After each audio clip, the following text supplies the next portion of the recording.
को आगे बढ़ाने में हम भूमिका अपना योगदान दें। मैं बहुत बहुत धन्यवाद। जय हिंद। धन्यवाद भाई।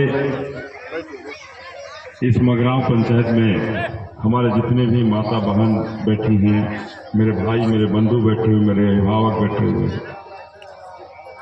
सबको मेरा जय भीम। मंच पर बैठे हुए बहुजन समाज पार्टी के पूर्व के प्रदेश अध्यक्ष संजय मंडल जी, अमर आजाद जी भी महासचिव हैं, लालजी राम जी, शिव कुमार कुशवाहा जी जो पहले बहुजन समाज पार्टी से यहाँ चुनाव लड़ चुके हैं बक्सर लोकसभा से, सुभाष गौतम जी जो जिला अध्यक्ष हैं, कमलेश राव जी और शेषनाथ कुशवाहा जी, और मंच पर बैठे हुए तमाम हमारे जो नेतागण हैं जो बहुजन समाज पार्टी को आगे बढ़ाने के लिए दिन रात एक किए हुए हैं, सबको मेरा जय भीम। आज संविधान को लागू होने के 73 साल के बाद संविधान बचाओ संकल्प सभा करने की जरूरत क्यों पड़ी, अपने मंगराव में इस सभा को करने की जरूरत क्या है, क्यों आना पड़ा, ये बताने हम आए हैं आपके पास कि आज संविधान जब बाबा साहब ने जब हम भारतीयों को सौंपा था, हम बहुजन समाज के लोगों को सौंपा था, इस भारत देश में नया संविधान अंग्रेजों की आज़ादी के बाद पहली बार जब संविधान बना था, वो संविधान बाबा साहब ने देश को सौंपा था और आज उस संविधान को बदलने की बात होने लगी। मौजूदा सरकार कहती है, उस सरकार में शामिल लोग कहते हैं, कुछ उनके अनुयायी कहते हैं कि अब संविधान बदलने की जरूरत है, अब संविधान को बदल देना चाहिए। तो हम आए हैं आपसे कहने कि क्या हम संविधान बदलने देंगे? हम बहुजनों को इसके लिए तैयार रहना होगा। जो बाबा साहब ने हमें वोट की ताकत दी है, उस ताकत के बल पर उस संविधान बदलने वाले को बदलना होगा, उस सरकार से उसे बाहर करके अपनी बहन जी को वहां राज पर बैठाना होगा। और जब तक नहीं बैठाएंगे हम सबों की अस्मिता खतरे में, बहुजन समाज का मान और सम्मान खतरे में है। इसलिए हम कहना चाहते हैं कि बहुजन समाज अपने मान और सम्मान खातिर जगो और जगकर ये संविधान बदलने वाले पर हमला करो, अपने ईवीएम के वोट से हमला करो। और जो बाबा साहब ने एक वोट का जो अधिकार दिया है और मानव साहब ने जो बहुजन समाज पार्टी बनाकर अपनी हाथी की ताकत दिखाई है अपने 85% को, वो बहुजन समाज जगो और जगकर जो संविधान बदलने की बात करता है, जो हमारे मान और सम्मान के साथ जो खिलवाड़ करता है, उसको बदलकर हम अपना मान और सम्मान वापस ले। हम ये कहने आए हैं आपसे, हम ये कहने आए हैं आपसे कि हम शहीद जगदेव प्रसाद के वंशज हैं। अगर शहीद जगदेव प्रसाद 100 में शोषित 90 भाग धरती पर हमारा है, तो ये नारा देने वाले को जो सामंतवादी और मनुवादी व्यवस्था के भेंट चढ़ गए, उस व्यवस्था के बदलने के लिए, उस व्यवस्था का बदला लेने का समय आ गया है और अपनी बहन जी को दिल्ली की गद्दी पर बैठाने का समय आ गया है। जब तक बहन जी दिल्ली की गद्दी पर नहीं बैठेंगी, तब तक हम बहुजन समाज का कल्याण नहीं हो सकता है और हम बहुजनों का हित नहीं हो सकता है। हम आए हैं आपसे कहने कि बहुजन समाज पार्टी को माननीय काशीराम साहब का एक मिशन था, बाबा साहब का सपना था, और उसी बाबा साहब के सपना पर माननीय साहब ने अपना मिशन बनाया और इस मिशन को जब तक पूरा नहीं करेंगे तब तक हमारा बहुजनों का कल्याण नहीं हो सकता है। इसको ध्यान में रखिएगा। ये मिशन कौन पूरा करेगा? क्या नरेंद्र मोदी से मिशन पूरा होगा? क्या नीतीश कुमार जैसे लोग पूरा कर सकते हैं हमारे मिशन को, या राहुल गांधी हमारे मिशन को पूरा कर सकते हैं? ये समझने की जरूरत है। ये तीनों ही नहीं पूरा कर सकते हैं। इसलिए पूरा अगर कोई करेगा तो आदरणीय बहन जी मायावती बहन है जो हमारे इस मिशन को पूरा कर सकती हैं और माननीय साहब को अधूरे मिशन को सब पूरा कर सकती हैं और बाबा साहब का उस सपना को साकार कर सकती हैं जो अधूरा है। आज अगर हम अपने गाँव में देखें, अपने घरों में देखें, तो आज अगर हम ब्लॉक में जाते हैं किसी काम के लिए, बिना घूस दिले कोई काम होला ब्लॉक में? कौन है नो? आय प्रमाण पत्र चाहिए, जाति प्रमाण पत्र चाहिए, वृद्धा पेंशन चाहिए, विधवा पेंशन चाहिए, सब चाहिए तो पहले घूस दे दो, ओकरा बादे बात करिए, ना तो मत बात कर। इस व्यवस्था को बदलना है और ये तभी संभव है जब बहुजन समाज पार्टी की नेत्री बहन जी दिल्ली की गद्दी पर बैठे। आपको ये घर बैठे आपका ये काम होगा, आपको ब्लॉक नहीं जाना पड़ेगा। इस व्यवस्था के लिए हम आए हैं आपसे करने कि आप बैठे रहिए घर, आपका काम होगा। या आपका साहब, अभी जो बीडीओ साहब और सीओ साहब हैं, वो आपके दरवाजे पर आकर आपका काम करेंगे। ऐसी व्यवस्था को बदलने के लिए हम आए हैं आपसे आशीर्वाद। हमें कहने आए हैं कि अपनी बहन जी को इतनी ताकत दीजिए, अपनी बहन जी के साथ अपनी ताकत को लगाइए और जितनी ताकत है उस ताकत को लगाकर बहन जी को दिल्ली की गद्दी पर बैठाइए। निश्चित रूप से आगे आने वाला समय हम बहुजनों का होगा, हम बहुजनों का होगा, ये निश्चित कीजिए। हम यही कहने आए हैं आपसे। हम कहने आए हैं आपसे कि आज बाबा साहब ने जो नारा दिया था, शिक्षित बनो, उस नारा का क्या हुआ?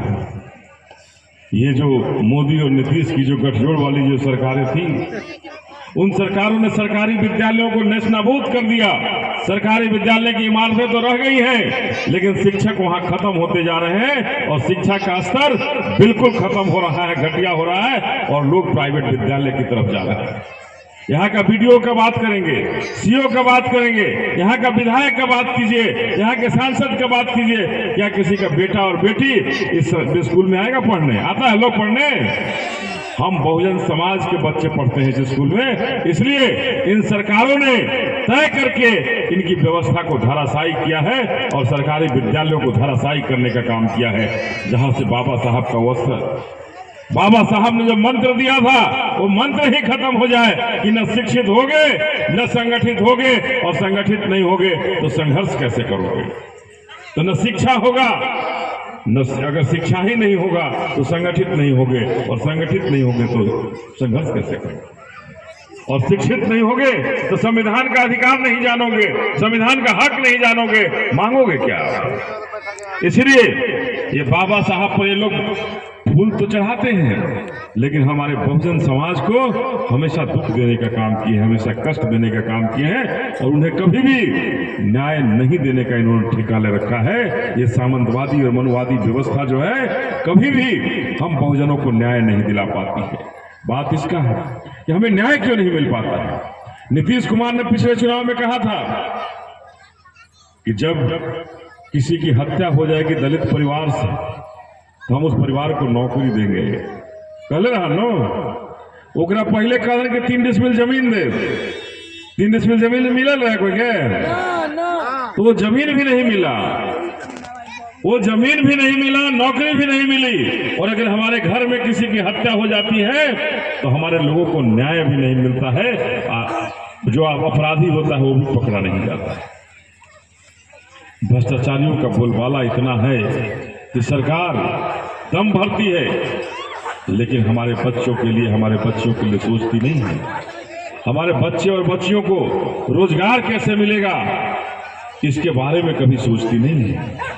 बाबा साहब ने जो आरक्षण का दिया था, हमारे संविधान में एक व्यवस्था बनाई थी कि आरक्षण रहेगा, हमारे लोगों को नौकरियां मिलेंगी, हमारे लोग हमारे घरों से निकलेंगे, आगे बढ़ेंगे और वो मुख्य धारा में शामिल होंगे। लेकिन इन सरकारों ने क्या किया? इन सरकारों ने वहां भी नौकरियों में आरक्षण खत्म कर रहे हैं। रेलवे बेच दिए, इंडियन ऑयल, ओएनजीसी जैसी सारी कंपनियों को बेच रहे हैं और बेच देंगे तो हमारे लोग नौकरी कहां करेंगे? नौकरियों का रास्ता बंद करने का उपाय कर रहे हैं। तो हम आए हैं आपसे कहने कि अपनी बात को स्पष्ट रखिए और अपनी बहन जी के पीछे चट्टान की तरह खड़े होकर, चट्टान की एकता की तरह खड़े होइए और चट्टानी एकता को दिखाते हुए बहन जी को देश का प्रधानमंत्री बनाइए, भारत का प्रधानमंत्री बनाइए, जहां से हमें हमारा न्याय मिले, हमें हमारा हक मिले, हमें हमारा हुकूक मिले। ये ऐसी व्यवस्था चाहते हैं। आज बिहार में आशा दीदी की बात कीजिए, रसोईया दीदी की बात कीजिए, आंगनबाड़ी की बात कीजिए।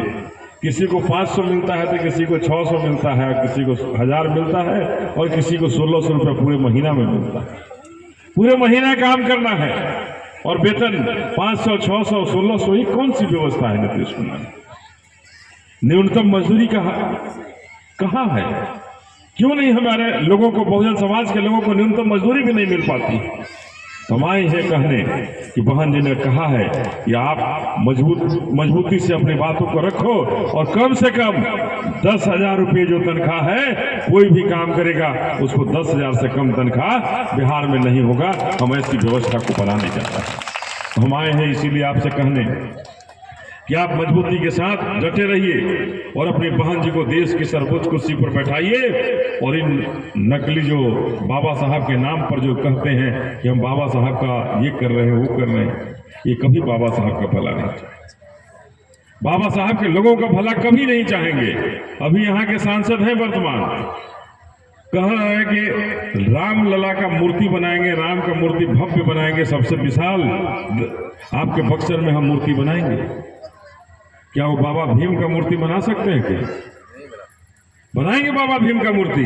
तो ये लोग बाबा भीम का मूर्ति नहीं बनाएंगे। हमारे भगवान कौन है ये सोचना होगा। हमारे भगवान राम है या हमारे भगवान बाबा भीम है, ये हमको सोचना होगा, तय करना होगा कि हम राम की पूजा करेंगे या बाबा भीम की पूजा करेंगे। ये आपको सोचना होगा कि हम शूद्र थे, हमें भाषण देने का नहीं अधिकार था, आपको कुर्सी पर बैठने का अधिकार नहीं था, कपड़ा पहनने तक का अधिकार नहीं था। ये अधिकार दिलाया तो किसने दिलाया? ये अधिकार हमें राम ने दिलाया या बाबा साहब ने हमारे अधिकार दिलाया? ये हमें सोचने की जरूरत है। ये अधिकार हमें किसने दिलाया? अगर जो अधिकार हमें दिलाया है वही हमारा भगवान हो सकता है, वही हमारा अल्लाह हो सकता है, वही हमारा ईश्वर हो सकता है। इसके अलावा मैं नहीं जानता हूँ। तो यहाँ बक्सर में राम का मूर्ति चाहिए या बाबा भीम का मूर्ति चाहिए, ये फैसला आपको करना है और ये फैसला आप कीजिए। आज गांव-गांव के अंदर जाइए, हमारी माता बहने शिव चर्चा में व्यस्त हो रही हैं। हमें क्या चाहिए? शिव चर्चा होता कि ना गांव में? होता। तो शिव चर्चा होगा हमारे गांव में।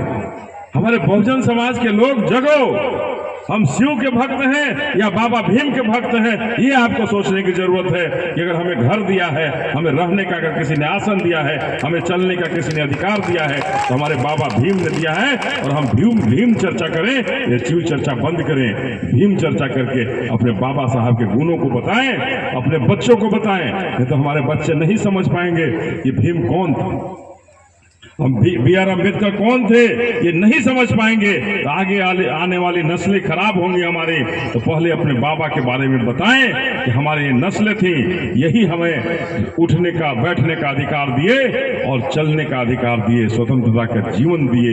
ये अधिकार हमें बाबा साहब ने दिया है और उसी अधिकार को और उसी को मिशन बनाकर माननीय काशीराम साहब ने आगे बढ़ाया है। और उसी मिशन के तहत अपनी बहन जी को दिल्ली की कुर्सी पर बैठाइए और जब प्रधानमंत्री बनेंगे तब हम सबों का सपना पूरा होगा और तभी हम सबों का जीवन का सपना पूरा होगा और हमारे बच्चों का भविष्य उज्जवल होगा, जहां हमारे बच्चों को रोजगार मिलेगा, नौकरियां मिलेंगी और नौकरियां मिलकर हमारे घरों के अंदर खुशहालियां लौटेंगी। और तभी हम सभी कह सकेंगे कि निश्चित रूप से हमारे बाबा साहब ने जो संविधान बनाया था, उस संविधान के तहत भारत आगे बढ़ा है और आगे बढ़कर हम बहुजनों को आगे बढ़ने का रास्ता दिखाया है। बस यही कह करके कि आप सभी जिस मजबूती के साथ अपनी बहन जी को आशीर्वाद दी हैं, प्यार दुलार देते रही हैं, इस बार 2024 के आने वाले चुनाव में बक्सर लोकसभा से प्रत्याशी चाहे जो हो, बहुजन समाज पार्टी के हाथी निशान को आप इतना वोट दीजिए कि मंगरेला पंचायत में आप मंगराव पंचायत में सबसे आगे आप रहें, बहुजन समाज सबसे आगे रहे और हाथी छाप हमारा आगे रहे। ये निश्चित कर लीजिए कि मंगराव में हाथी ही जीतेगा, मंगराव पंचायत से हाथी ही आएगा। आप आगे करेंगे तो बहन जी का रास्ता कोई नहीं रोक सकता। हमने कहा है कि बिहार से दर्जनों सांसद जिताकर बहन जी को देश का प्रधानमंत्री बनाएंगे और बिहारियों ने ललकारा है बहन जी को देश का प्रधानमंत्री बनाना है। तो बिहारियों ने ललकारा है तो आपको अब जज्बा, आपको आगे बढ़ चढ़ करके अपनी मान और सम्मान की लड़ाई के लिए, अपने हौसला के लिए, अपने बच्चों के रोजी और रोजगार के लिए, अपने बच्चियों को रोजी और रोजगार के लिए निश्चित रूप से अपनी बहन जी की तरफ खड़े हुए और बहन जी के पास खड़े होकर के हाथी छाप पर इतना वोट दीजिए जहां से हमारी बहन जी देश का प्रधानमंत्री बन सके। बस इन्हीं शब्दों के साथ कि आप सभी ने जो प्यार दुलार दिया है, ये प्यार दुलार बना रहे और आशीर्वाद बना रहे, और इसी आशीर्वाद के साथ बहन जी देश की गद्दी पर बैठे। आप लोगों को बहुत बहुत धन्यवाद। जय हिंद, जय भीम, जय आप सबों का धन्यवाद।